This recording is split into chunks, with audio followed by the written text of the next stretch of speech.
So guys, until now you must have learned the metabolism of two very important macromolecules, that is the carbohydrates and lipids. Now let us move towards the metabolism of another very important category of molecules. These are the molecules in which nitrogen plays a very important role in their structure. That is why they are known as nitrogen containing molecules.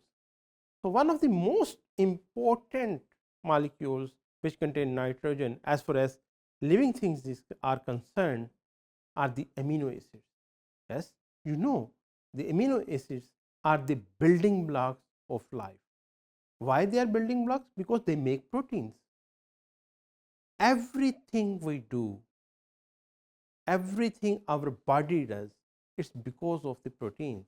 Even now when I am talking, when my hands are moving, even when I am thinking, all this is because of the functioning of the proteins. It's very interesting also, just a coincidence or whatever you say, that the current year's Nobel Prize was also given to the scientists who demystified the very ways the proteins are structured, and also it was given to the people who are involved in engineering, designing the formation of new proteins. It shows that protein sciences, the science which deals with the study of proteins, is one of the very important focal or major subject of biological sciences. And of course, if there are no amino acids, if there is no metabolism of amino acids, or if we do not understand how the amino acids are formed and how they are metabolized, it is almost impossible to study proteins. It shows the importance of studying and understanding the metabolism of amino acids. In contrast to the other macromolecules like carbohydrates, for instance, which are stored in the body also and then utilized for the sake of energy yield.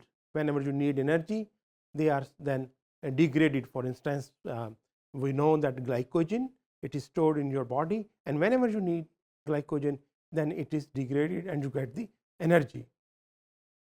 But the same, and of course, you also saw this in the lipids. The lipids are deposited in the form of triacylglycerols or triglycerides in the adipose tissues. But this is not the case here in the proteins. There is no single proteins whose major function is to provide the amino acid for degradation and for energy purposes.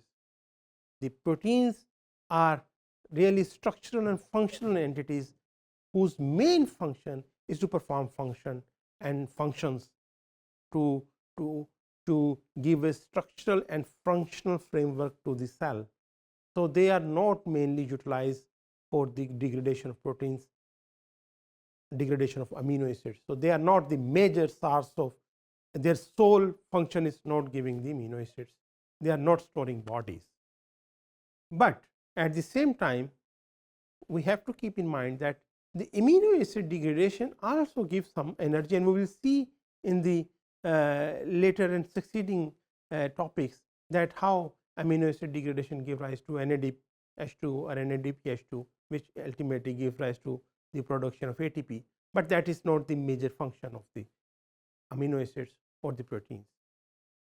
As far as the catabolism of amino acids is concerned, you should keep in mind first that what is the structure of the amino acid, and it should not be very difficult for you. From high school onward, you know that amino acids is a very familiar structure. They have a central carbon atom, and then this carbon atom is attached with a nitrogen amino group which contains a nitrogen and a carboxylic group. So, of course, the catabolism them will involve the release of the nitrogen group or amino group and the carboxylic group. The amino group, that is the amino group, when it gets released, it is excreted from the body in the form of ammonia or urea, while the carboxylic group then is changed into carbon dioxide and water, and of course, in this way it is used to fulfill the energy demands of the body. As far as the sources of the nitrogen containing compounds are concerned, these are first of all, of course, by the degradation of already present nitrogen containing compounds like the amino acids. Then it also comes from the amino acids you get from the dietary proteins.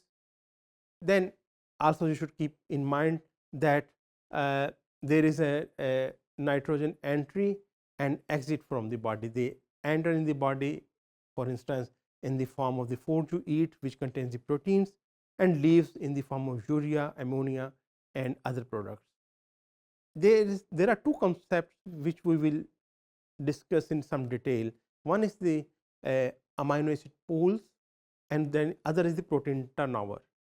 What do they mean? We will see in the succeeding topics.